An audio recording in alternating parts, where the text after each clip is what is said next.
Hello and welcome to Payless English.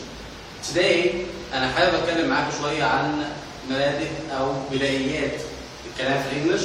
معاكم مستر شادي وهنتكلم النهارده عن days of the week.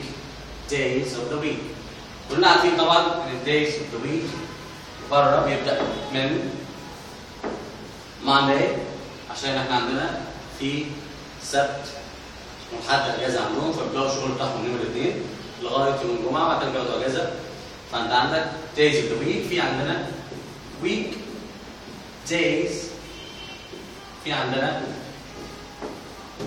week ends.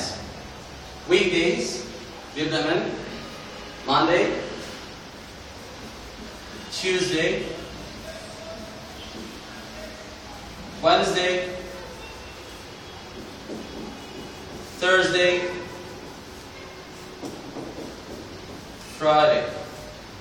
The weekends في عندنا Saturday, Sunday. هنا عشان نتكلم عن days of the week في two mistakes احنا بنعملهم كطلبة. أول mistake لازم تبدأها بcapital letter، حرف كابيتال. ما ينفعش تكتب الكلمه دي في اول الكلام نص الكلام اخر الكلام سمول لتر، لازم يبقى كابيتال لتر. تاني مشكله بننطقها ازاي صح.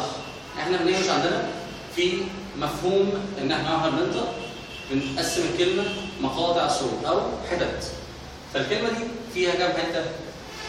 فيها اثنين، فيها اثنين، فيها ثلاثه، فيها اثنين، فيها اثنين، فيها ثلاثه، فيها اثنين. طب اعرف منين الحته اللي في الكلمه عندنا في الجمله؟ حسب اصوات المتحركه اللي عندي في الجمله. الفاولز اللي عندي بيحدد الكلمه دي فيها كام حته او فيها كام مقطع. ما علينا من الناحيه الفنيه بنتكلم فيها من ناحيه النطق. في الانجليش لما يبقى عندي كلمه فيها مقطع واحد بنطقها، زي مثلا كلمه day او days بنطق الاي. لما بقى فيها اكتر من مقطع دي يحصل لها ايه؟ خف. فلما اجي انطق ما اقولش Monday, Tuesday, Wednesday، لا خالص. اقول ايه؟ Monday، Monday، Tuesday. في عندنا مشكلة في التي اسمها ت مش ط، مش تيوز.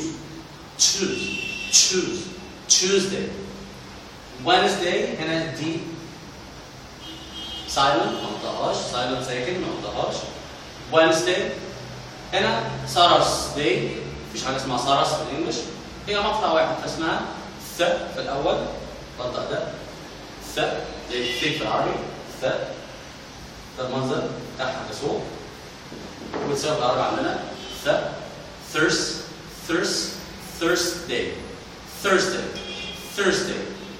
عندنا Friday. نفس الفكرة سطر، ربنا يستر علينا كلنا. ما اسمهاش سطر، اسمها Saturday. ليه؟ كم مقطع؟ ثلاثة. احنا بنعمل ستريس على فين؟ على الأولاني أو بنبين الحتة الأولانية فيبقى ده اللي عليه تطويل Saturday. لا سوري لا بقيت ده ولا بقيت ده. Saturday and Sunday.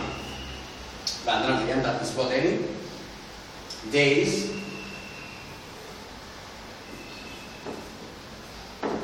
of مش of days of the week or days of the weeks.